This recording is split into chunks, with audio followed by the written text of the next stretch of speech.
important, c'est de prendre en charge la vie globale du patient et pas uniquement la maladie du patient. Le médecin ne travaille plus seul, le soignant n'agit plus seul, le patient ne souffre pas seul, la famille ne souffre pas seule.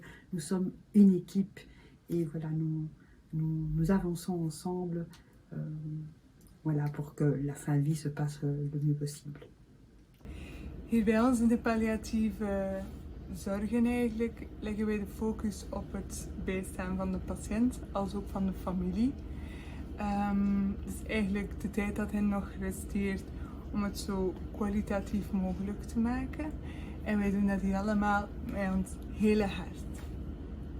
Notre souci dans le service est d'accueillir le patient dans le temps qu'il lui reste à vivre, d'accueillir sa famille, souvent à cran, inconfortable, fatiguée, de pouvoir les aider à se poser, de trouver un chemin dans leur contexte qui leur est propre et pour qu'ils puissent vivre vraiment dignement et sereinement le dernier chapitre qui leur reste à vivre.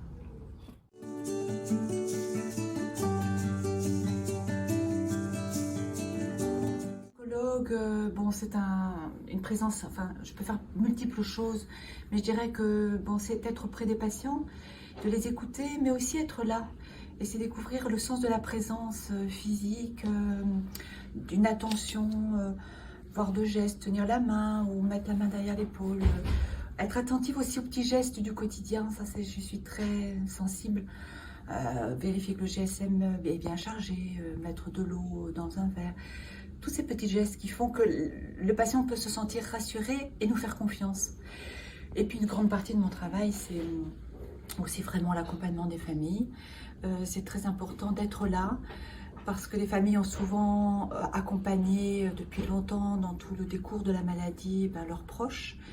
Et souvent venir en soins palliatifs, c'est une étape où on est aussi, les proches sont confrontés à des émotions en tous sens. Un jour, le proche va aller mieux, un autre jour, beaucoup moins bien. Et ça ravive aussi pour les proches et les familles des moments ou des événements difficiles. Et de pouvoir à ce moment-là, être là pour les accueillir, me semble important. Le psychologue vient vers le patient, qu'il n'y a pas de demande spécifique pour le psychologue. Et donc de faire avec ces places un peu particulières, de venir offrir une écoute à des personnes qui n'ont bien souvent jamais eu l'occasion de rencontrer un psychologue. Et je dirais que le psychologue est à l'écoute de leur subjectivité, la subjectivité du patient, mais aussi des proches, et de s'intéresser un peu au monde du patient, de comment il vit les choses, parfois indépendamment de la vision médicale, et même souvent indépendamment de la vision médicale des choses, et de traduire quelque chose de cette écoute pour l'équipe soignante.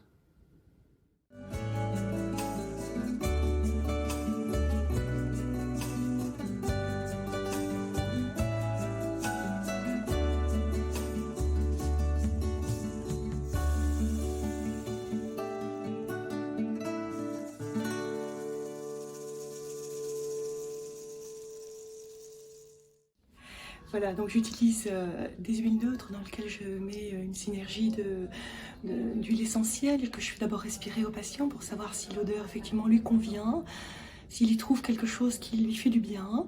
Et donc en fait ces massages servent beaucoup au bien-être de la personne, à la détente, et notamment le soir, au moment où on va les préparer pour la nuit. En fait le soir est un moment où tout l'être, le corps, l'esprit, le cœur et l'âme aspirent au repos. Et donc on va ici dans ce service essayer de tout mettre en œuvre pour favoriser ce repos.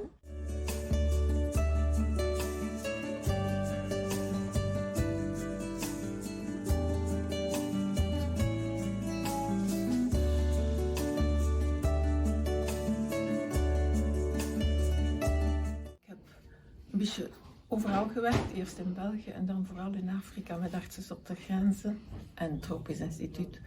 En juist als COVID begon, zocht ik terug iets om terug in België te werken. En dan ben ik hier begonnen. En ik merk wel dat al mijn ervaring hier toch tot zijn recht komt. Zelfs in de kleine dingetjes. Zoals bijvoorbeeld, er was een meneer aan wie ik eventjes over Afrika begonnen was. En dan iedere keer dat ik die verzorgde, vroeg hij een nieuw Afrikaans verhaaltje. En op een dag was er ook zijn zoons waren daar en dan stelde hij mij voor als de verpleegster die in Afrika gewerkt heeft. En de 2 zoontjes vroegen ook een Afrikaans verhaaltje. Dat was toch wel plezant.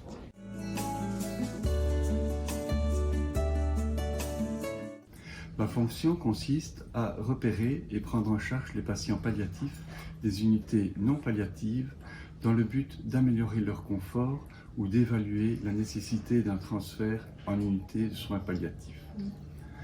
Cette prise en charge concerne environ 300 patients par an. C'est donc une fonction importante pour le bien-être des patients et des familles.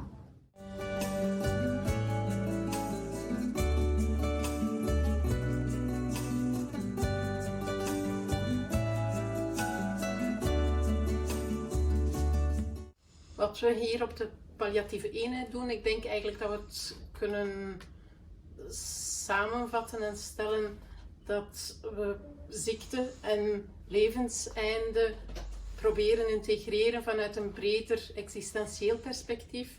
En waarbij dat we dan zowel patiënt als familie eigenlijk op hun maat begeleiden naar dat levenseinde.